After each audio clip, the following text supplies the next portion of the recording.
ಅಕ್ರಮ ಸೈಟ್ ಹಂಚಿಕೆ ಪ್ರಕರಣದಲ್ಲಿ ದಾಖಲೆಗಳಿಗೆ ವೈಟ್ನರ್ ಹಚ್ಚಿದ ಬಗ್ಗೆ ಕೊನೆಗೂ ದಾಖಲೆ ಸಿಕ್ಕಿದೆ. ರಾಜ್ಯಪಾಲರಿಗೆ ನೀಡಿದ್ದ ಉತ್ತರದಲ್ಲೂ ದಾಖಲೆ ನಾಪತ್ತೆಯಾಗಿತ್ತು. ನ್ಯಾಯಾಲಯದಲ್ಲಿ ರಿಟ್ ಪಿಟಿಷನ್ನಲ್ಲೂ ವೈಟ್ನರ್ ದಾಖಲೆ ನಾಪತ್ತೆಯಾಗಿತ್ತು. ಈಗ ದಿಢೀರಾಗಿ ಅಸಲಿ ದಾಖಲೆ ಕಾಣಿಸಿಕೊಂಡಿದೆ. ಹೈಕೋರ್ಟ್ ರಿಟ್ ಅಪೀಲ್ನಲ್ಲಿ ದಾಖಲೆ ಕಾಣಿಸಿಕೊಂಡಿದೆ.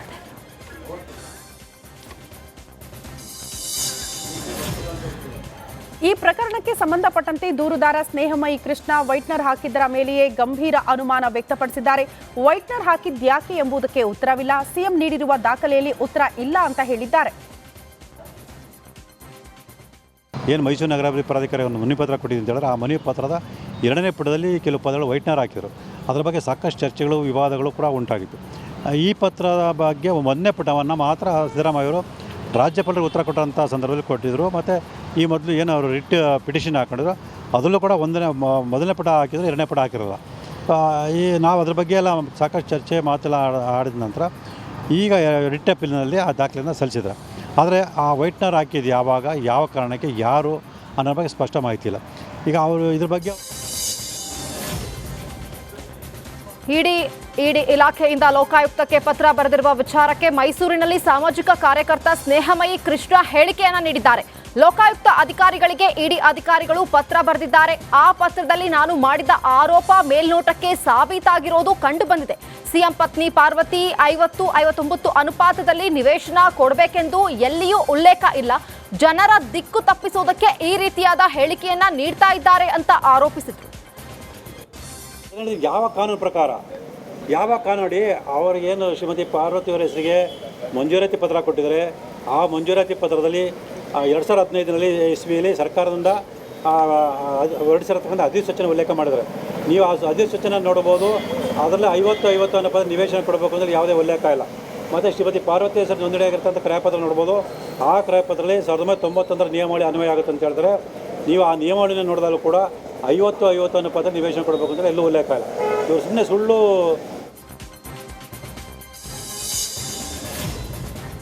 ಅಧಿಕಾರ ಹಂಚಿಕೆ ವಿಚಾರದಲ್ಲಿ ಪರಮೇಶ್ವರ್ ಗರಂ ಆದ ವಿಚಾರಕ್ಕೆ ಡಿಕೆ ಶಿವಕುಮಾರ್ ಪ್ರತಿಕ್ರಿಯೆ ನೀಡಿದ್ದಾರೆ. ಬೆಂಗಳೂರಿನಲ್ಲಿ ಮಾತನಾಡಿದ ಅವರು, ನಾನು ನಿಮ್ಮ ಹತ್ರ ಏನೂ ಮಾತನಾಡಲಿಲ್ಲ, ಪರಮೇಶ್ವರ್ ಹತ್ರನೂ ಮಾತಾಡಿಲ್ಲ, ನಾನು ಇಂಗ್ಲಿಷ್ ಚಾನಲ್ಗೆ ಮಾತನಾಡಿದ್ದೆ, ಇಲ್ಲಿ ತನಕ ಎಲ್ಲರೂ ಜೊತೆಗೂಡಿ ಕೆಲಸ ಮಾಡಿದ್ದೇವೆ, ಜೊತೆಗೂಡಿ ಪಕ್ಷವನ್ನ ಕಟ್ತೀವಿ ಅಂತ ಹೇಳಿದ್ರು. ನಾನು ನಿಮ್ಮ ಹತ್ರ ಮಾತಾಡಿಲ್ಲ, ನಾನು ನಿಮ್ಮ ಹತ್ರ ಏನು ಮಾತಾಡಿಲ್ಲ, ಪರಮೇಶ್ವರ್ ಹತ್ರನೂ ಮಾತಾಡಿಲ್ಲ, ಇನ್ನೊಬ್ಬರ ಹತ್ರನೂ ಮಾತಾಡಿಲ್ಲ. ನಾನು ಒಂದು ಇಂಗ್ಲೀಷ್ ಚಾನಲ್ಗೆ ನನ್ನದೇ ಆದಂಥ ಕೆಲವು ವಿಚಾರಗಳನ್ನು ನಾವೇನೋ ಕೂತ್ಕೊಂಡು ಮಾತಾಡ್ಕೊಂಡಿದ್ದೀವಿ ಅಂತ ಹೇಳಿದ್ದೇವೆ. ಏನು ಮಾತಾಡಿದ್ದೇವೆ ಅಂತ ಬಹಿರಂಗ ಹೇಳೋಕ್ಕಾಗ್ತದಾ? ಸೊ ನೆನ್ನೆ ನಮ್ಮ ಚೀಫ್ ಮಿನಿಸ್ಟರ್ ಹೇಳಿದ್ದಾರೆ, ನೋ ಡಿಸ್ಕಷನ್ ಅಂತ ಹೇಳಿದ್ದಾರೆ. ಆಯಿತು, ನೋ ಡಿಸ್ಕಷನ್ ಅಂತ ಒಪ್ಕೊಂಡಿದ್ದೇವೆ. ಇರಲಿ, ಅವ್ರ ನನಗೆ ಯಾರ ಮೇಲೂ ಡಿಫ್ರೆನ್ಸ್ ಇಲ್ಲ. I don't have any. ಹಾಸನದಲ್ಲಿ ಕಾಂಗ್ರೆಸ್ ಸಮಾವೇಶ ವಿಚಾರಕ್ಕೆ ಡಿಸಿಎಂ ಡಿಕೆ ಶಿವಕುಮಾರ್ ಪ್ರತಿಕ್ರಿಯೆ ನೀಡಿದ್ದಾರೆ. ಬೆಂಗಳೂರಿನಲ್ಲಿ ಮಾತನಾಡಿದ ಅವರು, ನಾವು ಯಾರ ಮೇಲೂ ಬಲ ಪ್ರದರ್ಶನ ಮಾಡೋದಕ್ಕೆ ಹೋಗಲ್ಲ, ಅದರ ಅವಶ್ಯಕತೆಯೂ ನಮಗಿಲ್ಲ. ಜನರಿಗೆ ನಮ್ಮ ಆಚಾರ ವಿಚಾರ ಪ್ರಚಾರ ಮಾಡ್ತೇವೆ, ಅದಕ್ಕಾಗಿ ಈ ಕಾರ್ಯಕ್ರಮ ಮಾಡ್ತಿದ್ದೇವೆ ಅಷ್ಟೇ. ಆದ್ರೆ ಜೆಡಿಎಸ್ನವರಿಗೆ ಯಾಕೆ ಹೊಟ್ಟೆ ಉರಿ ಅಂತ ತಿಳಿಸಿದ್ರು. ಬಲ ಪ್ರದರ್ಶನ ಮಾಡ್ತೀವಿ ನಾವು, ಜನರಿಗೆ ನಮ್ಮ ಆಚಾರ ವಿಚಾರವನ್ನು ಪ್ರಚಾರ ಮಾಡಲಿಕ್ಕೆ ನಮ್ಮ ಕಾರ್ಯಕ್ರಮವನ್ನು ನಾವು ಹಮ್ಮಿಕೊಂಡಿದ್ದೀವಿ. ಇದು ಪಕ್ಷ ಮತ್ತು ಅನೇಕ ನಮ್ಮ ಸ್ವಾಭಿಮಾನಿಗಳ ಸಂಘಟನೆಗಳು ಎಲ್ಲ ಸೇರಿ ಪಾಪ ಅವರೆಲ್ಲ ನಮಗೆ ಪ್ರೋತ್ಸಾಹ ಕೊಟ್ಟು ನಮಗೆಲ್ಲ ಬೆಂಬಲವಾಗಿ ನಿಂತಿದ್ದಾರೆ. ಇನ್ನೂ ಭಾಳ ಜನ ಮುಂದಕ್ಕೂ ಕೂಡ ನಾವು ಬೇರೆ ಬೇರೆ ಜಿಲ್ಲೆಗಳಲ್ಲಿ ನಾವು ಸೇರ್ಕೋತೀವಿ ಅಂತ ಹೇಳ್ತಾ ಇದ್ದಾರೆ.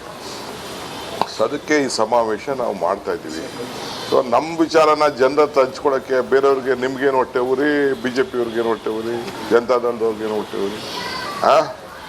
ಪಾಪ ಕಣ್ಣಲ್ಲಿ ನೀರು ಹಾಕಿದ್ರಲ್ಲ ನನ್ನ ತಾಯಂದಿರು, ಅವ್ರಿಗೆ ಯಾರು ಕಣ್ಣು ಒರೆಸ್ಲಿಲ್ಲ, ಚನ್ನಪಟ್ಟಣದಲ್ಲಿ ಮಾತ್ರ ಕಣ್ಣೀರು ಹಾಕಿದ್ರು. ಈಗೂ ಬಿಜೆಪಿಯಿಂದ ಯತ್ನಾಳ್ ಉಚ್ಚಾಟನೆ ಇಲ್ಲವೇ ಇಲ್ಲ ಅಂತ ರೆಬಲ್ ಶಾಸಕರ ಪರ ಮುರುಗೇಶ್ ನಿರಾಣಿ ಬ್ಯಾಕ್ ಬೀಸಿದ್ದಾರೆ.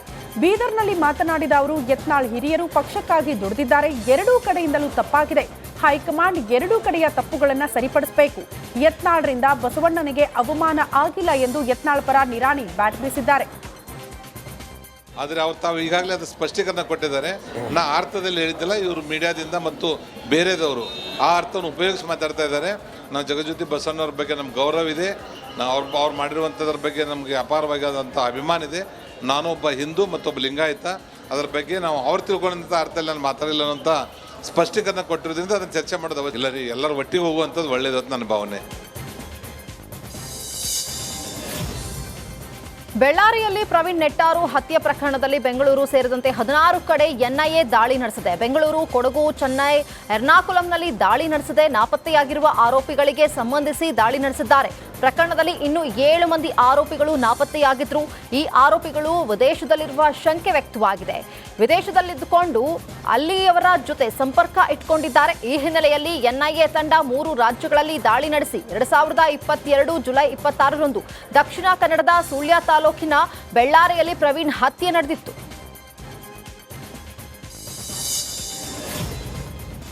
ರಾಜ್ಯದಲ್ಲಿ ಮೊದಲ ಬಾರಿಗೆ ಬಗರ್ ಹುಕ್ಕು ಮಂಜೂರಾತಿ ಪತ್ರ ವಿತರಣೆ ಮಾಡಲಾಗಿದೆ. ಉತ್ತರ ಕನ್ನಡ ಜಿಲ್ಲೆಯ ಶಿರಸಿಯಲ್ಲಿ ಕಂದಾಯ ಗ್ರಾಮಗಳ ಹಕ್ಕು ಪತ್ರ ವಿತರಣೆ ಮಾಡಲಾಗಿದೆ. ಕಂದಾಯ ಸಚಿವ ಕೃಷ್ಣ ಬೈರೇಗೌಡ ಬಗರ್ ಹುಕ್ಕು ಮಂಜೂರಾತಿ ಪತ್ರ ವಿತರಣೆ ಮಾಡಿದ್ರು. ಈ ವೇಳೆ ಸಚಿವ ಮಂಕಾಳ ವೈದ್ಯ, ಶಾಸಕರಾದ ಭೀಮಣ್ಣ ನಾಯ್ಕ್, ಶಿವರಾಮ್ ಹೆಬ್ಬಾರ್ ಉಪಸ್ಥಿತರಿದ್ದರು.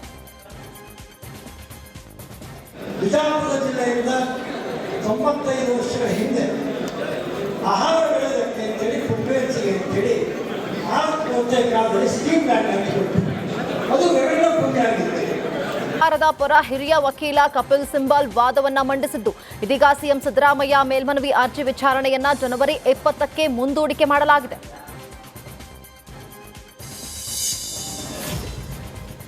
ಜೆಡಿಎಸ್ ಭದ್ರಕೋಟೆ ಹಾಸನದಲ್ಲಿ ಕಾಂಗ್ರೆಸ್ ಜನಕಲ್ಯಾಣ ಸಮಾವೇಶ ಕಾರ್ಯಕ್ರಮ ನಡೀತಾ ಇದೆ. ಕಾರ್ಯಕ್ರಮದಲ್ಲಿ ಸಿಎಂ ಸಿದ್ದರಾಮಯ್ಯ ಸೇರಿದಂತೆ ಮಾಜಿ ಸಚಿವ ರಮಾನಾಥ್ ರೈ, ಮಾಜಿ ಸಚಿವ ಕೆಎಂ ರೇವಣ್ಣ, ಸಚಿವ ಕೆಎನ್ ರಾಜಣ್ಣ ಸೇರಿದಂತೆ ಹಲವರು ಭಾಗಿಯಾಗಿದ್ದಾರೆ. ಈ ವೇಳೆ ಮಾಜಿ ಸಚಿವ ಎಚ್ಎಂ ರೇವಣ್ಣ ವೇದಿಕೆಯಲ್ಲೇ ಕೇಂದ್ರ ಸಚಿವ ಎಚ್ಡಿ ಕುಮಾರಸ್ವಾಮಿ ಟೀಕೆ ಮಾಡಿದ್ರು. ಮಾತೆತ್ತಿದ್ರೆ ಬಿಡ್ತೀನಿ ಅಂತೀರಾ, ಅದೇನ್ ಬಿಡ್ತೀರಾ ಬಿಡಿ, ಹಾವನ್ನ ಬುಟ್ಟಿಲಿ ಇಟ್ಕೊಂಡು ಹೇಳೋದಲ್ಲ, ಬಿಡಿ ನೋಡೋಣ ಅಂತ ವ್ಯಂಗ್ಯವಾಡಿದ್ದಾರೆ.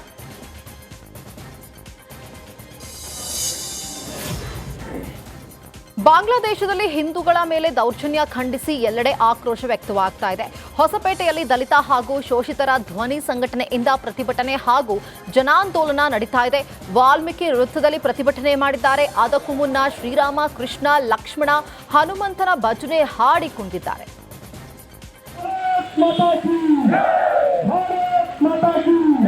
ಭಾರತ ಮಾತಾ ಕಿ ಜೈ ಹೇಳುವ ಮೂಲಕ ನಾವೇನಿವತ್ತು ಒಂದೇನು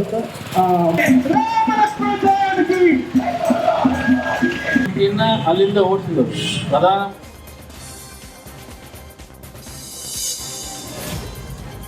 ನವಲಗುಂದದಲ್ಲಿ ಅಯ್ಯಪ್ಪ ಸ್ವಾಮಿ ದೇವಸ್ಥಾನ ನಿರ್ಮಾಣಕ್ಕೆ ಶಿಲಾನ್ಯಾಸ ನೆರವೇರಿದೆ. ಪಟ್ಟಣದ ಗಾಂಧಿ ಮಾರ್ಕೆಟ್ನಲ್ಲಿ ಸಮಾರಂಭ ನಡೆದಿದೆ. ಶಿರಹಟ್ಟಿಯ ಶ್ರೀ ಫಕೀರ ಸಿದ್ದರಾಮ ಸ್ವಾಮೀಜಿ ಅವರಿಂದ ಶಿಲಾನ್ಯಾಸ ನೆರವೇರಿದೆ. ನವಲಗುಂದ ಭಾಗದ ಭಕ್ತರ ಅನುಕೂಲಕ್ಕಾಗಿ ದೇವಸ್ಥಾನ ನಿರ್ಮಾಣಗೊಂಡಿದೆ. ನವಲಗುಂದ ಪಟ್ಟಣ ಹಾಗೂ ತಾಲೂಕಿನ ವಿವಿಧ ಭಾಗಗಳಿಂದ ಆಗಮಿಸಿದ್ದ ಮಾಲಾಧಾರಿಗಳು ಭಾಗಿಯಾಗಿದ್ದರು.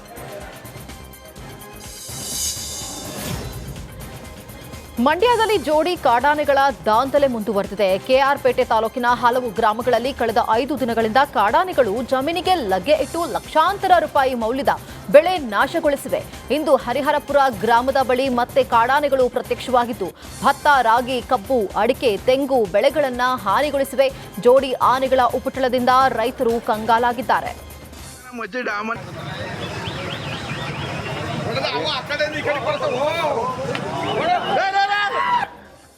ಹಿಂದ್ಗಡೆ ಹೋಯ್ತದ ಪಕ್ಕನ ಮಚ್ಚಿ ಡಾಮನೆ ಮುಂದೆ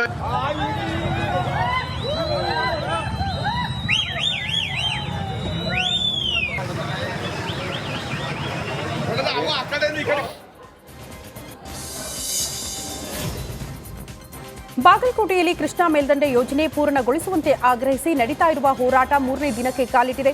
ಸರ್ಕಾರ ಪ್ರತಿಭಟನೆಗೆ ಸ್ಪಂದಿಸದ ಹಿನ್ನೆಲೆ ರೊಚ್ಚಿಗೆದ್ದ ಮುಳುಗಡೆ ಸಂತ್ರಸ್ತರು ರಾಷ್ಟ್ರೀಯ ಹೆದ್ದಾರಿ ತಡೆದು ಎಸ್ಎಲ್ಒ ಕಚೇರಿಗೆ ಮುತ್ತಿಗೆ ಹಾಕಿದ್ದಾರೆ.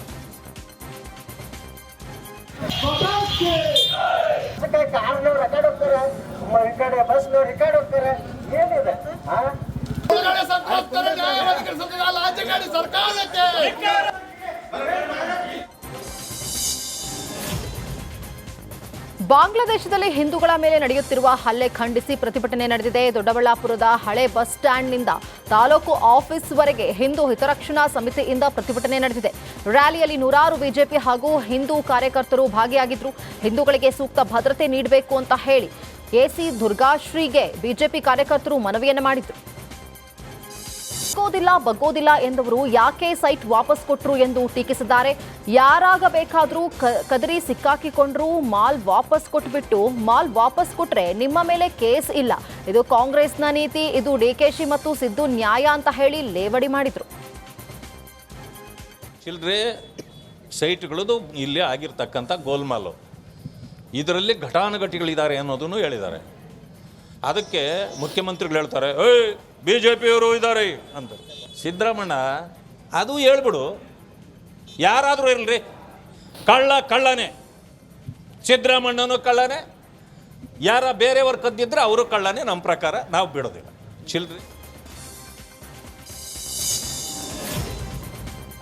ಇನ್ನು ಇದೇ ವೇಳೆ ವಕ್ಫ್ ವಿಚಾರಕ್ಕೆ ಪ್ರತಿಕ್ರಿಯೆ ನೀಡಿರುವ ಅವರು, ರಾಜ್ಯಾದ್ಯಂತ ವಕ್ಫ್ ವಿಚಾರದಲ್ಲಿ ಗೊಂದಲ ಸೃಷ್ಟಿಯಾಗಿದೆ.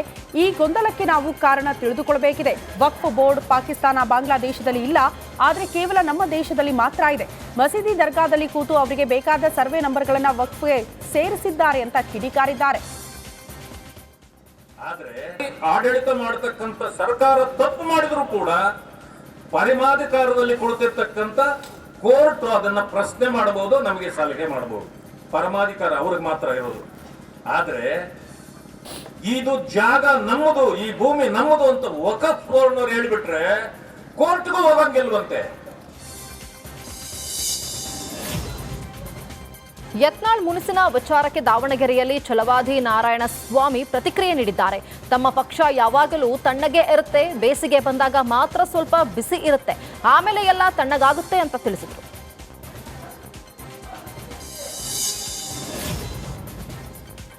ಕಾರಂಜ ಡ್ಯಾಂ ನಿರ್ಮಾಣಕ್ಕಾಗಿ ಭೂಮಿ ಕಳೆದುಕೊಂಡಿದ್ದ ರೈತರಿಗೆ ಇನ್ನೂ ನ್ಯಾಯ ಸಿಕ್ಕಿಲ್ಲ.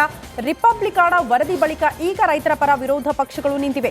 ಭೂಮಿ ಕಳೆದುಕೊಂಡ ರೈತರಿಗೆ ನ್ಯಾಯ ಕೊಡಿಸುವುದಾಗಿ BY ವಿಜೇಂದ್ರ ಮತ್ತು ಬಿಜೆಪಿ ಶಾಸಕರು ಭರವಸೆ ನೀಡಿದ್ದಾರೆ.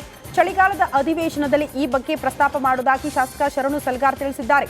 ಇನ್ನು ರೈತರ 15 ದಿನಗಳಲ್ಲಿ ನಮ್ಮ ಬೇಡಿಕೆ ಈಡೇರಿಸದಿದ್ರೆ ಸಾಮೂಹಿಕ ಆತ್ಮಹತ್ಯೆ ಮಾಡಿಕೊಳ್ತೀವಿ ಅಂತ ಎಚ್ಚರಿಕೆ ನೀಡಿದ್ದಾರೆ.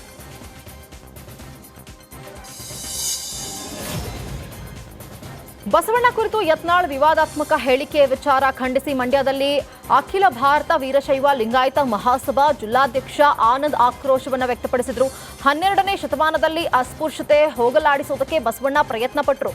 ಅಂತಹ ಮಾನವತಾವಾದಿ ವಿರುದ್ಧ ಯತ್ನಾಳ್ ಅವಹೇಳನಕಾರಿ ಹೇಳಿಕೆಯನ್ನು ಕೊಟ್ಟಿದ್ದಾರೆ. ಅವರ ನಾಲಿಗೆ ಅವರ ವ್ಯಕ್ತಿತ್ವವನ್ನು ತಿಳಿಸುತ್ತಿದೆ ಅಂತ ಕಿಡಿಕಾರಿದರು.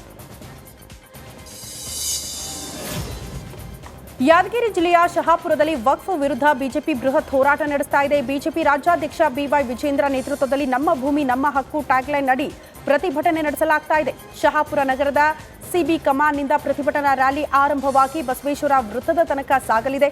ಹೋರಾಟದಲ್ಲಿ ಭಾಗಿಯಾದ BY ವಿಜೇಂದ್ರ, ಮಾಜಿ ಸಚಿವ ಶ್ರೀರಾಮುಲು, ರೇಣುಕಾಚಾರ್ಯ ಸೇರಿದಂತೆ ಹಲವರು ಭಾಗಿಯಾಗಿದ್ದಾರೆ.